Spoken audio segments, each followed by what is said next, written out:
Welcome. It's been quite some time.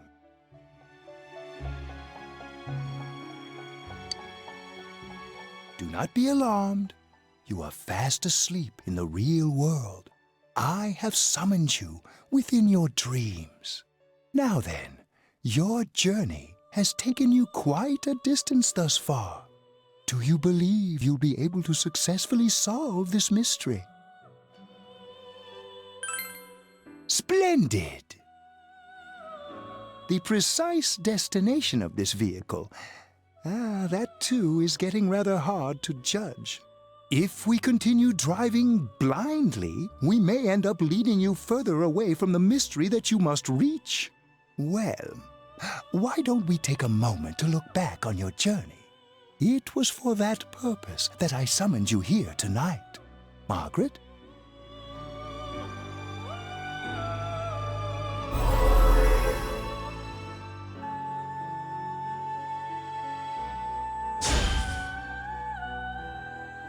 What's right? What you should choose to do in life? The answers to those things lie within you.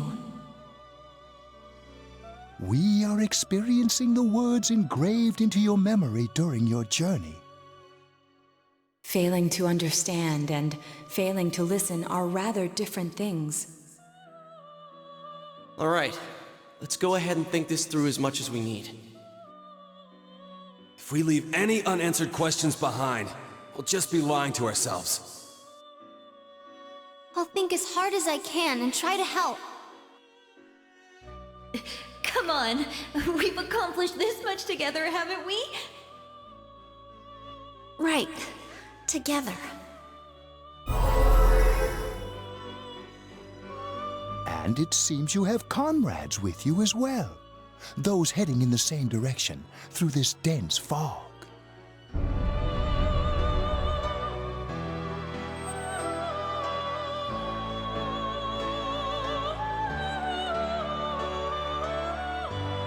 We'll be parked for the moment while I confirm our current heading. As I mentioned previously, this year will signal a great change in your life. Though there isn't much time left, it can be worth your while to take the time to stop and reflect. People are like water flowing in a river. There is only one stream, but all who pass through it are affected differently. Some travel fast. Some change their course, experiencing countless events as they travel down the river of time. Just so. The state of this room reflects the scenery of your heart. Perhaps this may be a time for contemplation rather than action.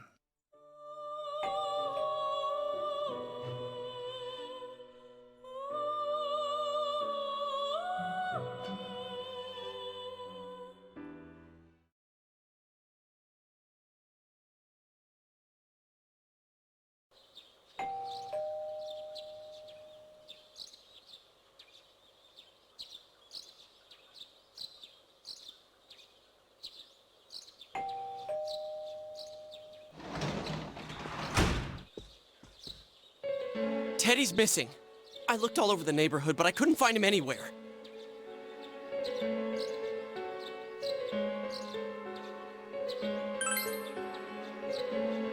Yeah, me too. He was acting all weird lately. Rise and the others are checking inside the TV to see if he's gone back to the other side.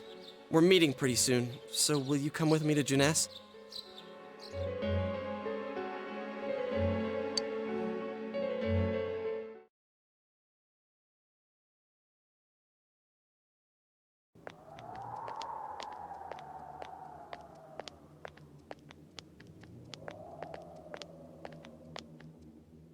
It's no use, man. We can't find him. No luck for me either. I didn't sense anything over there. The fog's so dense it might be affecting my readings. I wish I could do better. I'm sorry. That Ted. Don't tell me he really went back to his world this time. We told him over and over that he could stay here.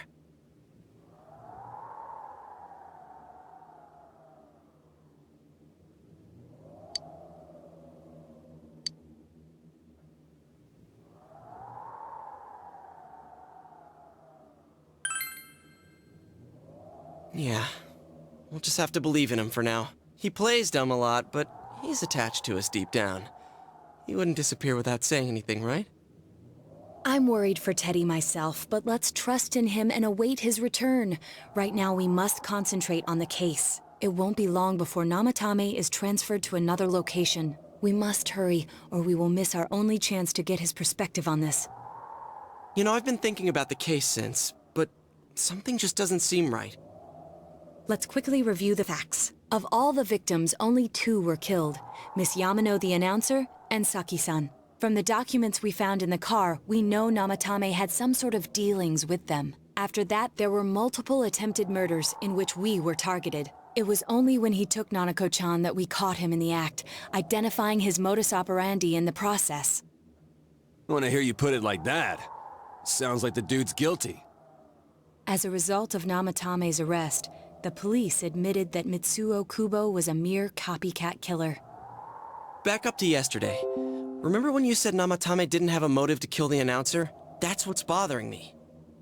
Right. Either he's completely nuts, or we're misunderstanding something. You lost me. She's trying to say that if Namatame is sane, then there may be facts in the case we don't know about yet. Sane or insane? Sounds like a play I saw before.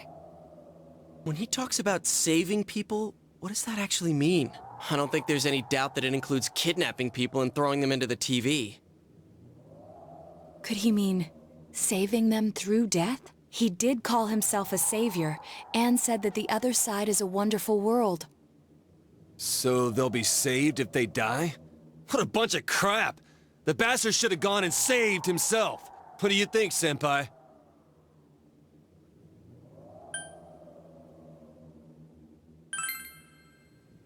If you think about it normally, it's gotta be him. But there ain't nothing normal about that world anyways. There's something I've been wondering about for a while. When we first encountered him, he said, "You're the ones I saved. Don't worry, I'll save this girl too." So, if he saves people by killing them, did he save us too? Wouldn't he actually have failed to save us? You raise a good point. If he thinks that salvation comes only through death, his words to us make no sense. And another thing, the Namatame who appeared on the Midnight Channel said he failed to save Nanako-chan. Well, maybe he really was trying to save the victims by putting them inside the TV. Come on, don't get all quiet like that. You guys know I just say the first dumb thing that pops into my head. The possibility that he truly intended to save us. But he's still the one who threw in Saki-senpai and that announcer, right? Sure, we haven't nailed down his motives, but that doesn't change the fact that he killed them. Or what? You think someone else was involved? What makes you think so?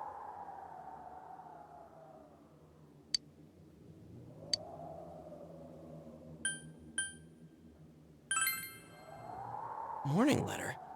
Oh yeah! Whatever happened to that thing? If Namatame's the killer, he must have been the one who wrote it, right? Let's review them.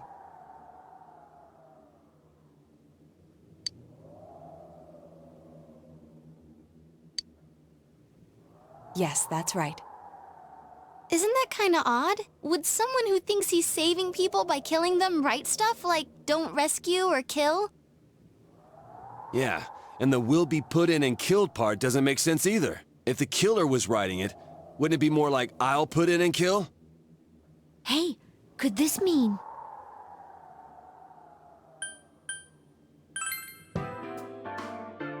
Yeah, it's almost like someone else wrote this letter.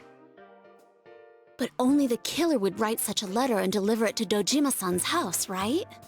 If someone else wrote it, that could only mean... Dear God.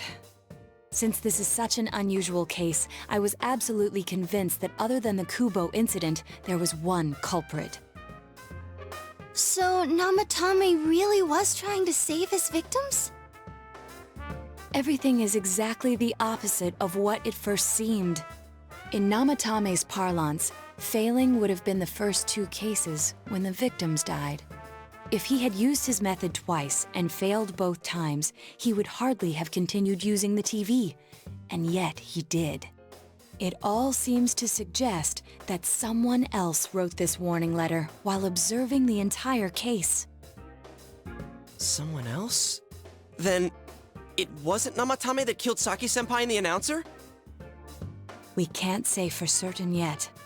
We urgently need to speak with Namatame face to face.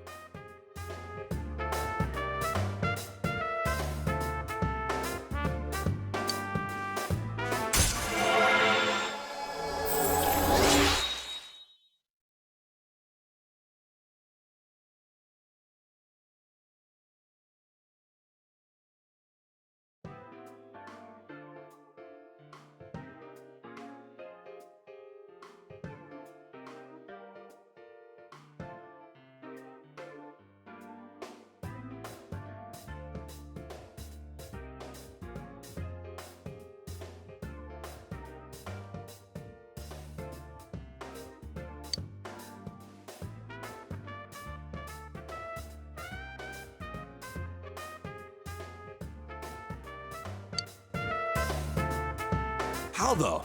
After what happened yesterday, they said they're gonna tighten security. I have a plan, but there's no time to waste. Let's hurry to the hospital.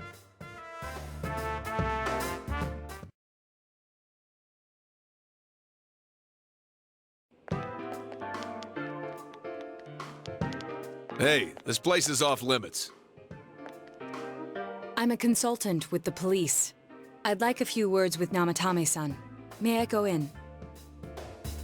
This is Unit 252, requesting confirmation on an ID. Name of Naoto Shirogane. Huh? Ah. Understood. I see. Well, you're on the list. I can give you a few minutes, but I'll have to record your conversation with him for security purposes. Not that I expect you'll get anything coherent out of the guy. He's been spouting nothing but gibberish. I'd like him to accompany me as well. He has no identification, but this is an emergency situation, and he's here in Detective Dojima's stead. Huh? Detective Dojima sent him? I wasn't informed of this. I'll vouch for his identity. Well, I guess it's better than dealing with the man himself.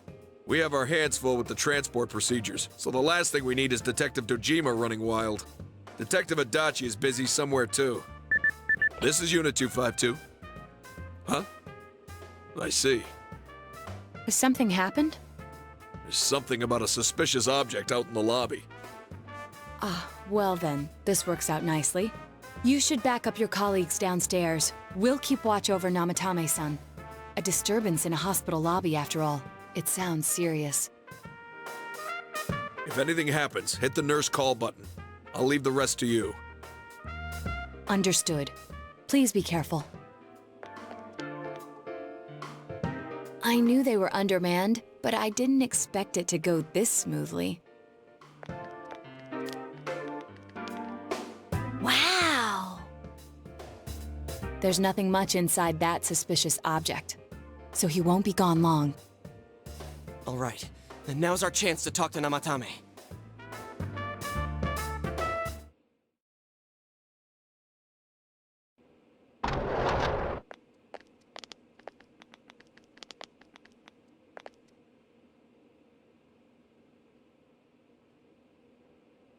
Namatame-san, there's something we'd like to ask you.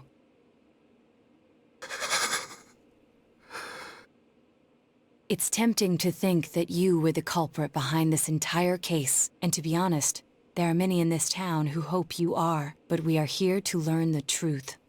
So please, answer our questions. Huh?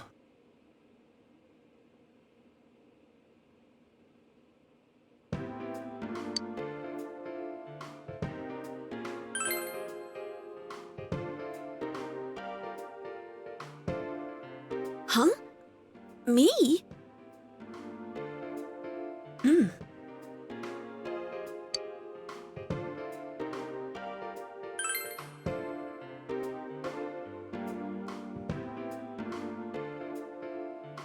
They were killed. I couldn't save them.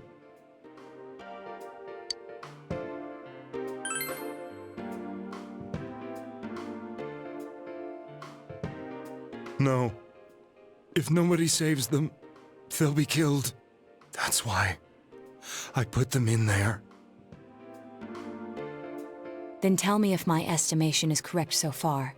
After discovering the Yamano and Konishi incidents, you realized an appearance on the Midnight Channel meant certain death. Thus, to save her from that fate, you kidnapped Yukiko Amagi. You couldn't let her be killed, so you threw her into the TV, preventing the killer in this world from reaching her. And you repeated the process as more individuals appeared on the Midnight Channel. It all falls into place. His body is weak, but his mind is sound. He's trying to tell us the truth. Yeah, but if the stuff he's saying is true... There's another killer who murdered the first two victims? Indulge us in a few more questions.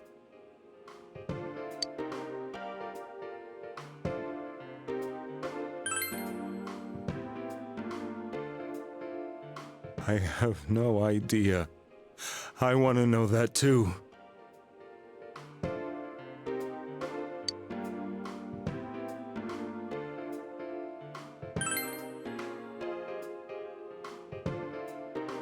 What are you talking about?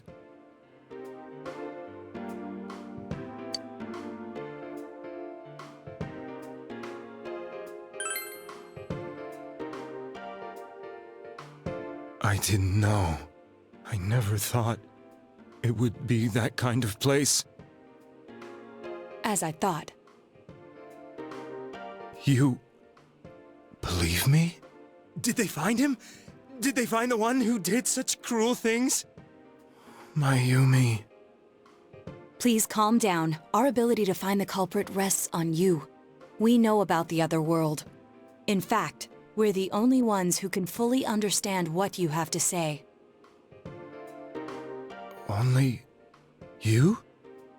We did blame you for everything at first, but now I think we can accept whatever you got to tell us as truth.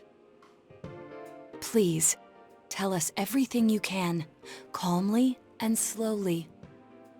You're willing to listen? Do my story?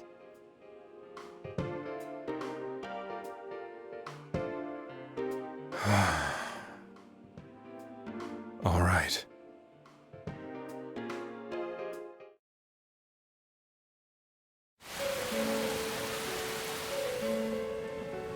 Soon after my affair with Mayumi became common knowledge, I returned to my parents' home, as if to run away from the scandal.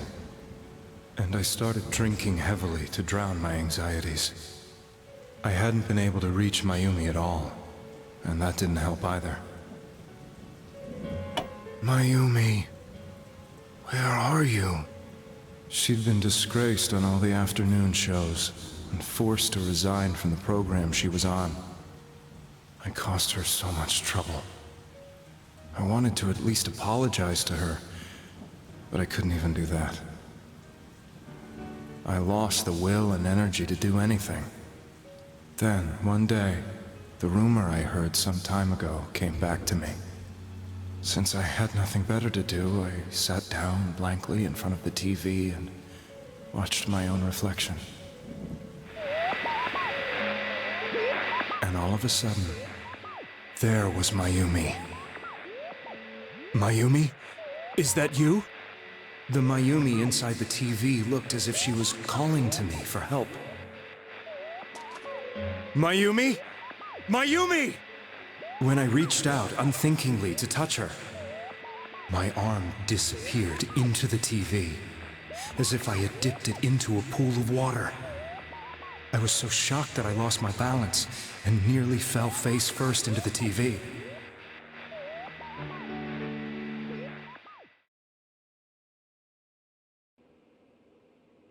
I was so scared. I couldn't understand what just happened.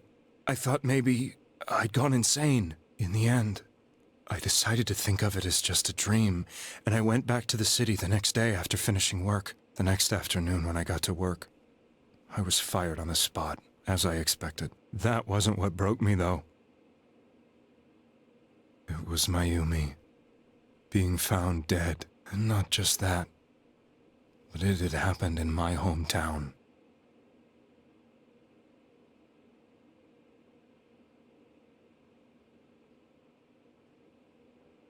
I was dumbstruck.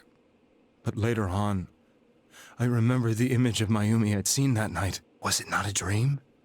Could it really have been an SOS from Mayumi? I hadn't touched another TV because the first time was so terrifying, but I decided to try it again, and I confirmed that none of it was a dream. So that image, was it something Mayumi showed me, calling for help? That's how I felt. And eventually, you learned of the Midnight Channel. I remembered that when Mayumi was alive, she was chasing a rumor about some bizarre TV program. I'd heard about it before, but I thought it was just an urban legend. But then Mayumi appeared on it, and later turned up dead. The more I thought about it, the harder it became to believe that the two events were unrelated. Soon after that, I came back to Inaba to answer the police's questions. I'd lost my job, and I wanted to know the truth of Mayumi's death for myself. Then, on another rainy night, someone else appeared on the Midnight Channel. It was a girl. She looked like she was calling for help, just like Mayumi. The first thing that came into my mind was, maybe this girl will be the next to die. And that was Saki-senpai. I'd been following all the news about Mayumi, so I noticed right away that she was the girl who found Mayumi's body. And if my hunch was right, she'd be the next victim. I didn't want her to die the way Mayumi did, so I desperately kept watching. I was consumed with the idea of rescuing her. Then, little by little, her image on the screen came into sharper focus. It became sharper? How did you find out it was her?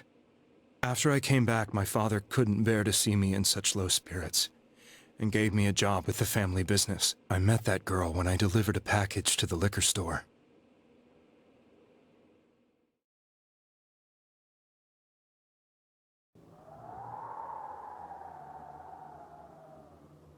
After agonizing over it, I decided to meet her, and told her to be careful.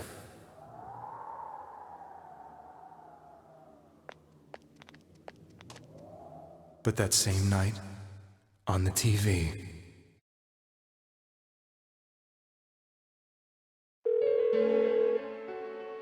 she looked as if she was being engulfed by some black shape. She was writhing in pain. That's why I warned her. Why won't she pick up the phone? Come on, please!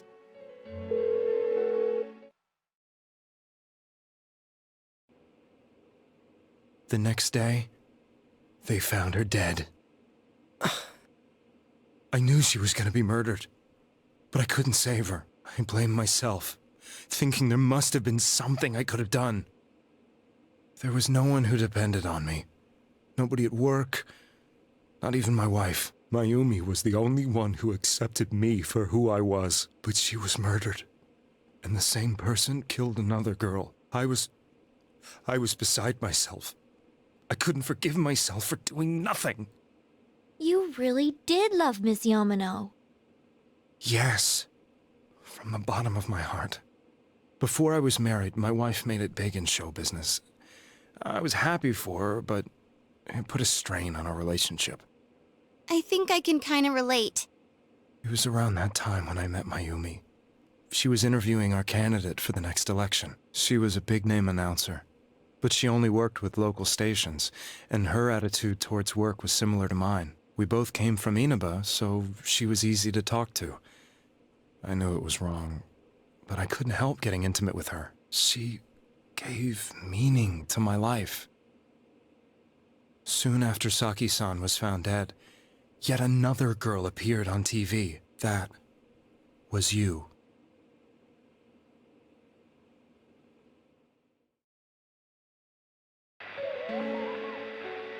She'll be kidnapped next. And murdered. I can't let her end up like Mayumi and that other girl. This time, I'm gonna do something. My opponent was a murderer who left no clues to his identity. I thought hard about what I could do to protect her from someone like that. I'll never convince her. If she gets suspicious and they arrest me, who'll save her then? The girl inside the TV looked as if she was smiling at me. And that's when it hit me. I apparently had the power to go through the TV screen to the other side. Then, what if I put her into the TV and give her shelter there before the killer gets her? What are you trying to tell me? That it's safe over there? Is that it? The girl inside the TV seemed to smile at me again. And I thought, no matter what kind of place it might be, it's better than being slaughtered. Once things calm down, I could just let her out again. If she's inside the TV, there's no way they can find her. It felt as if everything was starting to come together in my mind. Could it be that Mayumi gave me that power to prevent any more victims from meeting her fate? Was it my mission to save people? But there was a big problem. If I explained the situation to the victim, they wouldn't understand. I had already tried that and failed miserably. It seemed the only thing I could do was to take them away. If that was my mission, I'd just have to do it. Or so I thought. Mayumi, please lend me your strength.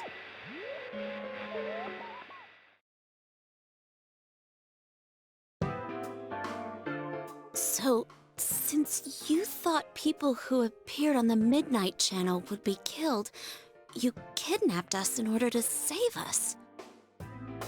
Mission? Give me a break! You never stopped and wondered about any of this? I thought I was the only one who could help them. I did call the police, but they didn't believe me. I knew the area well, thanks to my job. I had a large truck, and I could move around without suspicion. I thought my job as a delivery man would be the perfect cover for my mission. I thought no one else could do it. But are you telling me that I wasn't saving them? If a person is still within the TV world when the fog appears here, they will die. Beginning with Yukiko-san, the people you thought you had been saving were, in fact, in mortal peril. It was my friends here who really saved us all. I had a feeling that was it. When I went after that little girl and entered the TV myself, for the first time, I had some doubts about myself. You refer to Nanako-chan, correct? The police were after me, so I had to get away. But I still felt I needed to do everything I could to save that poor little girl. That's why I went in after her. But the TV world was completely different than I imagined. Such an abominable, grotesque place. I knew that the three of you who I saved went back to your normal lives, so I didn't realize how terrible that world was. I never knew you couldn't even get out of that place on your own. No. That's a cowardly way to put it. I'd probably already begun to realize that it was a dangerous place. If I hadn't, I wouldn't have gone to see you all. See us? Wait, are you talking about the concert we did at Junes?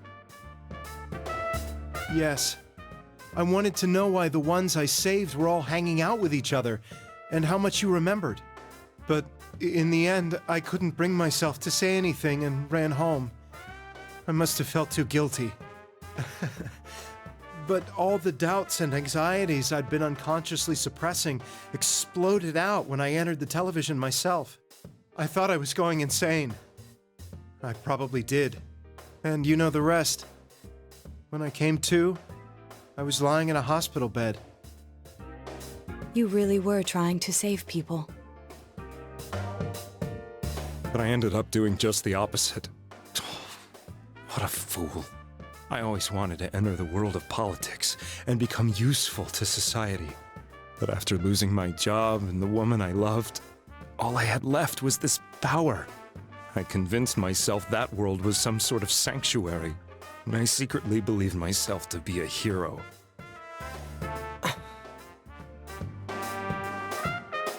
I never doubted what I saw on TV, and believed everything was as I wanted it to be. I didn't think for myself at all. That's why I couldn't protect them. I'm to blame for all of this.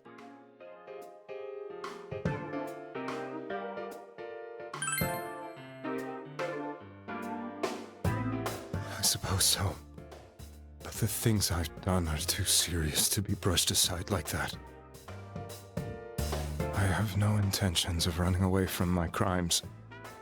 I'm prepared to face the consequences. Kidnapping is already a serious crime, and on top of that, I put all those lives in danger. I'm sorry. The Midnight Channel and the other world? You can hardly be blamed for failing to understand them properly. We must apologize to you as well. Had we let our emotions blind us to the truth, we would have piled all the responsibility on you. I guess from your point of view, people did stop dying once you started saving people. The more you did it, the more you really believed you were preventing their deaths. I'm such a joke. I'm sorry. I'm getting a little tired. What are you all crammed in here for? My apologies. We'll be leaving now. Wait. I beg you, please, find whoever's behind this. You children are the only ones who know about that world.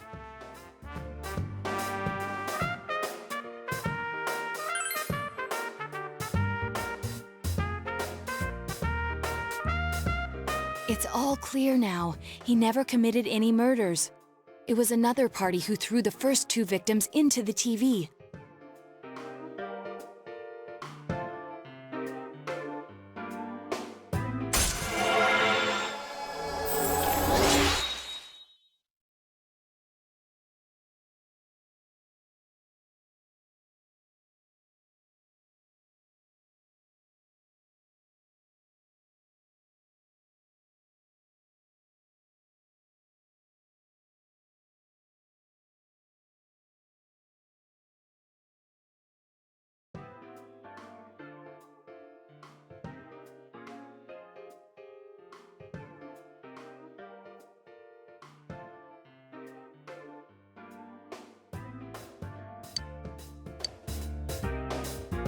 Now get out of here!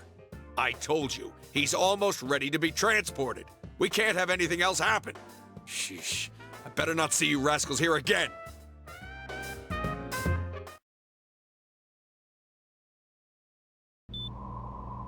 Nanako-chan looks like she's in pain. She's fighting for dear life. This was the last place we saw Teddy, right? He was so worried about her. How can he flake out like this when we have to find the real killer? The police consider the matter closed. We'll have to do all the investigation from here on out. Let's revisit Saki-san and Miss Yamano's incidents and see if we can turn up fresh details. But it's been over 6 months. Wouldn't the trail be cold by now? I know, but we can't give up. We're the only ones who understand what's really going on. And you never know.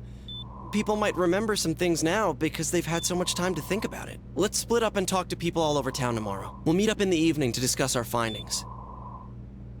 I hope we can find out something about Teddy, too.